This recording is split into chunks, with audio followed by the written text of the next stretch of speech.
Now let's have a conversation on the back of this development. We're now joined by Abdullateef Abubakar Jos, the editor-in-chief of Solely Space online newspaper.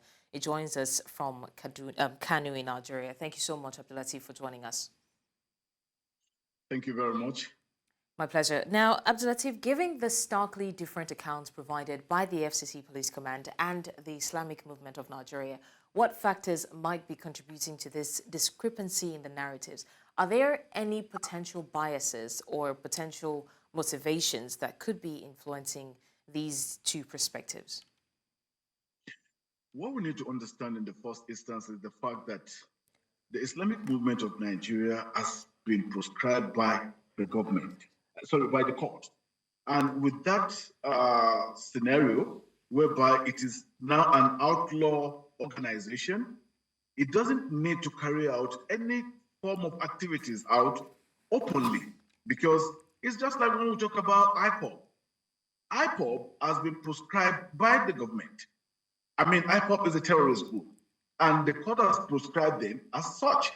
So the same thing when we talk about IMN, because the issue that happened yesterday does not happen just in isolation. It dates back to, if you can recall, in 2015, I think that was the time that they had a problem with the leader of the shared movement when they blocked the passage of the chief of army staff in Zaria in Kaduna State. The altercation that happened at that moment led to the killing of over 300 members of the Islamic movement at that situation. And it later led to the situation whereby even the leader of the movement, Ibrahim El-Zezeki, was arrested, was taken to court, and at the end of the day, I think the court later granted him bail, and he was later released, but I mean himself and the wife.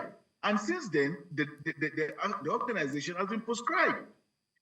Can you remember that about, I think about 2 or 3 years ago, the same movement had a protest in Abuja that led to the killing of a youth corps member that worked with the television station in Abuja during the protest.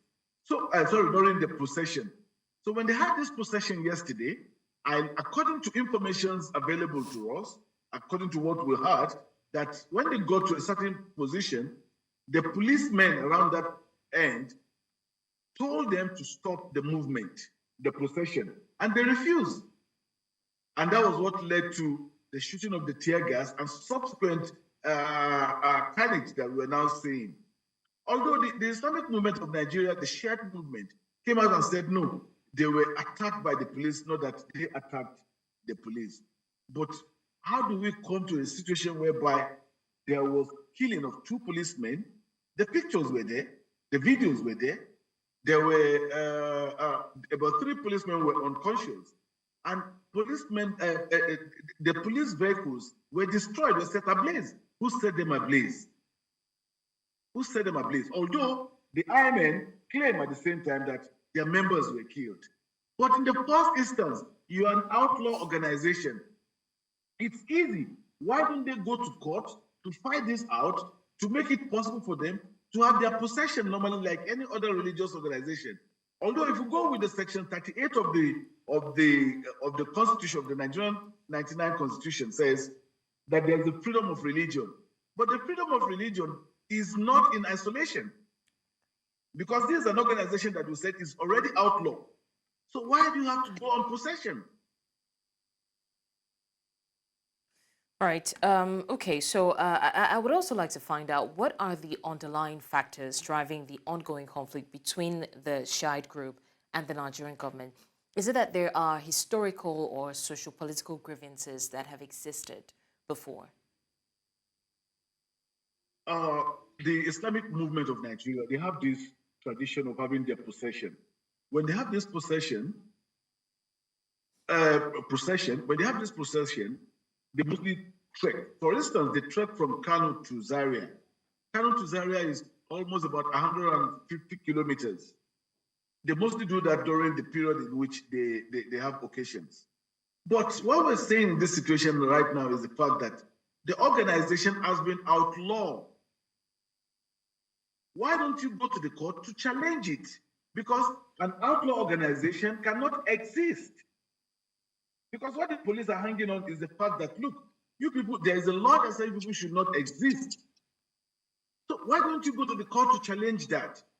Because either right or wrong, but there is this there is this proclamation on you now that the organization is outlawed. That is where it comes in. We all understand that we have a freedom of right to association, religion, and what have you. I just quoted Section 38 for you, which talks about the 1999 Constitution that talks about the freedom of religion to associate and what have you. But if it's an organization that is recognized by law, fine, you can do your things according to the laid down procedures of the country. But what the security agent, especially the police, are hanging on is the fact that the law does not allow you to exist. All right. That is where the point of contention is. Because they didn't go, they ought to have gone to court to challenge this outlaw, this ban on the organization. And on most occasions, if you look at the antecedent of what has been happening, even years back, most of the procession of the IMN has mostly been degenerating into clashes. Because in as much as you have a right to carry out your procession, you don't have a right to block the road for other road users. Those are part of the situation with the most problem with the police. All right, Abdullateef, thank you so much for joining us to discuss the clash between the Shiites and, of course, the police force in the FCT. Thanks for sharing your thoughts. Thank you very much for having me.